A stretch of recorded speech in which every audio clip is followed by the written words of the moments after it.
नमस्कार. आज सकाळीच एक व्हिडिओ पाहण्यात आला. एका सदगृहस्थाने त्यांच्या चारचाकी गाडीतून तो व्हिडिओ शूट केलेला आहे.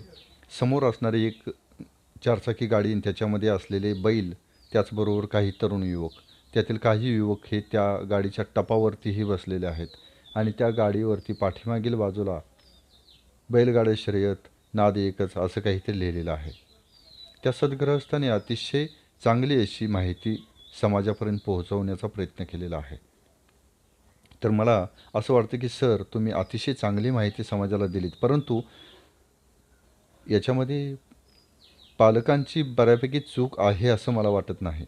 कारण अलीकडची पिढी, अलीकडची मुलं, अलीकडचे तरुण हे घरातल्या वडीलधाऱ्या लोकांचं किंवा थोरा मोठ्यांचं अजिबात ऐकत नाहीत. मनमानी कारभार करतात. स्वतःला वाटेल तेच करतात. कितीही सांगू देत ऐकत नाहीत. व्यभिचाराकडे वळण्याचे जास्त प्रकार घडत आहेत. त्याचबरोबर म्हणूनच हे असले बैलगाड्या शर्यत करणे, घोडागाडी शर्यत करणे, ते कुत्र्यांच्या शर्यती लावणे, त्याचबरोबर मोटरसायकलीवरून बसून वेगवेगळे स्टंट करणे. त्याचबरोबर अलीकडे एक नवीनच फॅड आलेलं आहे.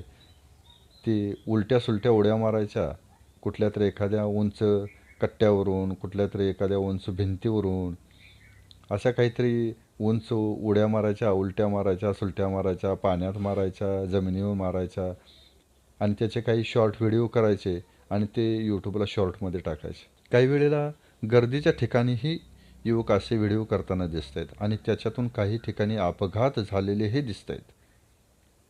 मग प्रश्न असा पडतो की कशासाठी? तुम्हाला उड्या मारायचा एवढा शौकच आहे तर मग ऑलिम्पिकमध्ये जा. उड्या मारूनच देशासाठी एखादं पदक जिंकून आणा. शर्यतीचाच एवढा नाद आहे तर पोलीस भरतीला उतरा. स्वतः पळण्याच्या स्पर्धेत भाग घ्या. मिलिटरी भरतीसाठी उतरा. देशासाठी काहीतरी करण्याची जिद्द बाळगा.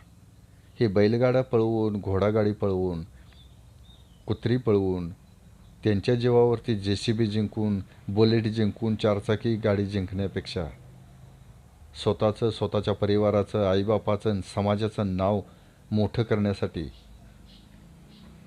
स्पर्धा परीक्षेमध्ये भाग घ्या.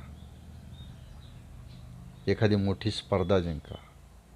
कलेक्टर व्हा, मोठमोठे पदाधिकारी व्हा आणि मग साहजिकच दुनिया सलाम करेल. सर सलाम. हे बैलगाडा शर्यत करून, घोडागाडी शर्यत करून व्यभिचाराकडे वळायला लागलात तुम्ही. तोंडात सतत मावा गुटखा घाणे, रात्री उशिरापर्यंत कुठेतरी फिरत बसणे, टवाळखोर पोरांच्यातून फिरणे, टाईमपास करणे, अशा गोष्टी घडायला लागल्यात अलीकडं. याच्या विरुद्ध मुलींचं प्रमाण हे अभ्यासाकडे जास्त चांगलं आहे असं दिसतं अलीकडच्या काळात. काही दिवसापूर्वी, काही वर्षापूर्वी हेच प्रमाण काही सिनेमा आणि काही TV सिरियलच्या माध्यमातून मुलींना बिघडण्याचं काम केलेलं होतं. या TV सिरियल आणि चित्रपटाने मुलींच्या मनावरती विचित्र परिणाम झाले होते. प्रेम प्रकरणं, पळून जाणे, त्याचबरोबर लफडी, अफेअर, व्यसनाधीनता ह्या मुलींच्या वाढलेल्या आणि खराब झालेल्या गोष्टी होत्या. परंतु काही चांगली विद्वान लोक, काही व्याख्याते, काही विचारवंत यांच्या विचारामुळे प्रेरित होऊन पुन्हा एकदा मुली या सगळ्यापासून बाजूला होऊन आपल्या आईवडिलांचं स्वप्न पूर्ण करण्यासाठी स्पर्धा परीक्षेमध्ये अव्वल येत आहेत.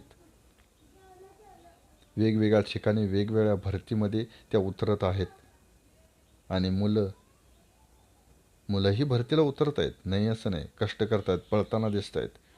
पण त्या मानानं काही विद्यार्थी, काही मुलं, काही तरुण हे व्यभिचाराकडे वळताना दिसत आहेत. चोऱ्या माऱ्या करताना दिसत आहेत. गाड्या आडव्या तिडव्या मारून स्टंट करताना दिसत आहेत. हातपाय मोडून आईवडिलांना पुन्हा आर्थिक खड्ड्यात पाडताना दिसत आहेत. मग हे कशासाठी? आपण निघालोय कुठं, करतोय काय, ह्याचं कोणतंही भान नाही आहे ह्या युवकांना. यासाठी गावामध्ये वेगवेगळ्या प्रकारची चांगली व्याख्यानं झाली पाहिजेत. त्या व्याख्यानाला यांना जबरदस्तीनं बोलवून आणलं पाहिजे. हे मनानं काही येणार नाहीत. आणि सरकारनं कदाचित याच्यावरती निर्बंध टाकायला पाहिजेत की ठराविक वयाच्या आतील मुलांनी या स्पर्धेमध्ये भाग घ्यायचा नाही, किंबहुना तिथे आसपासही दिसायचं नाही. तुम्ही मोटरसायकल चालवताना वयाची अट लावता, लायसन्स विचारता, आणि मग घोडागाडी बैलगाडी हे पळवत असताना ही वयाची अट का नसावी? या व्हिडिओच्या माध्यमातून एवढंच सांगावंसं वाटतं की असले नाद बंद करा.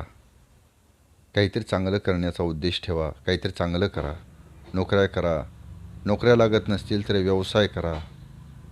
अरे ते नागपूरमधलं पोरगं डॉली चायवाला चाय ऐकून जगात फेमस झालं आणि तुम्ही म्हणताय व्यवसायात काय आहे? करा, कुठलाही व्यवसाय कमी नसतो, कुठलाही व्यवसाय छोटा नसतो. करा, आजची उद्या प्रगती होईल, परंतु काहीतरी चांगलं करा. जय हिंद, जय श्रीराम.